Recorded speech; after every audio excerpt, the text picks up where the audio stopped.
You're listening to the Cyberwire Network, powered by N2K.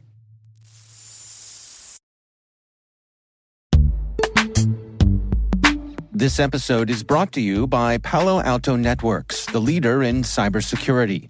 As AI-driven attacks increase, organizations can't afford to have network security that's stuck in the past. Discover how Palo Alto Networks can help you predict what's coming and proactively secure against it with a zero-trust, AI-powered network security platform built to secure whatever, whenever, wherever. To learn more, visit paloaltonetworks.com/network security platform.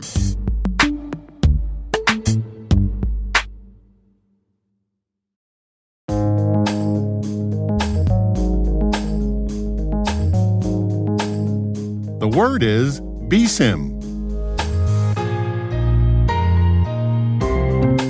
Spelled B for building, S for security, I for in, M for maturity, and M for model.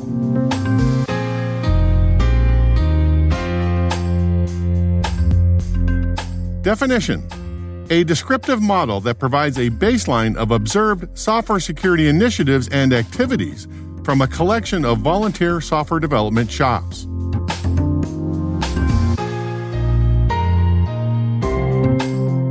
Example sentence: the BSIMM is primarily a measuring stick for software security, used by developers to compare and contrast their own initiative with the data about what other organizations are doing.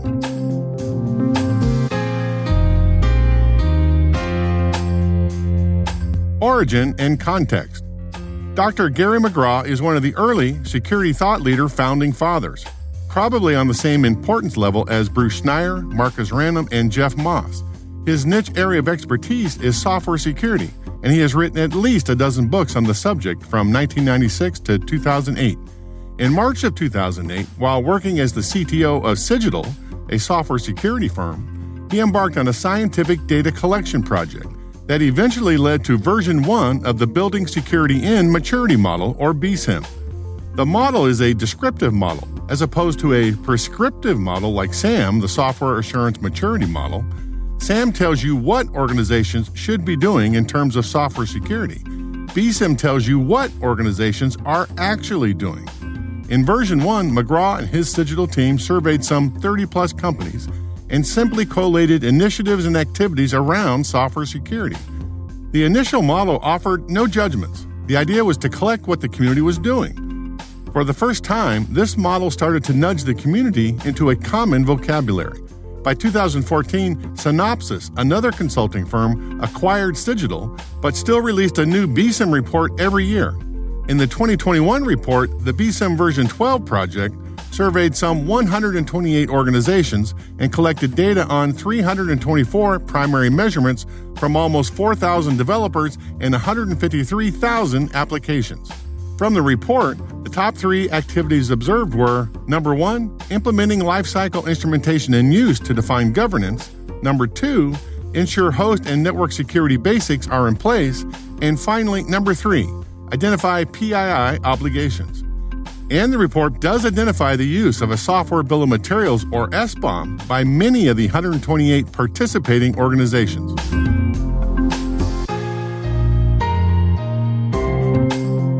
Nerd reference. At the OWASP App Security USA conference in 2014, Gary describes what the BSIMM is for.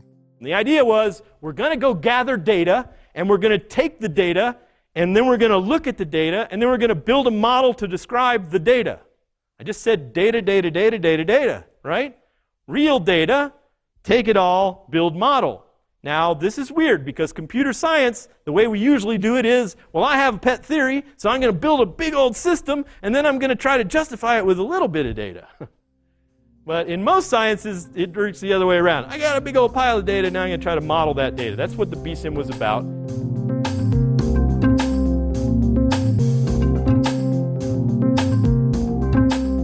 Word Notes is written by Nyla Genoe, executive produced by Peter Kilpie, and edited by John Petrick and me, Rick Howard.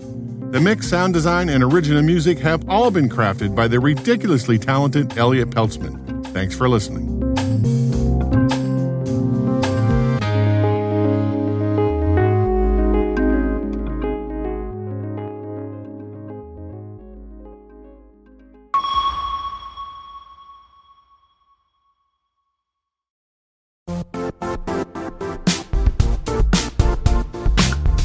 Now, a word from our sponsor, the Johns Hopkins University Information Security Institute, currently seeking qualified applicants for its innovative Master of Science in Security Informatics degree program.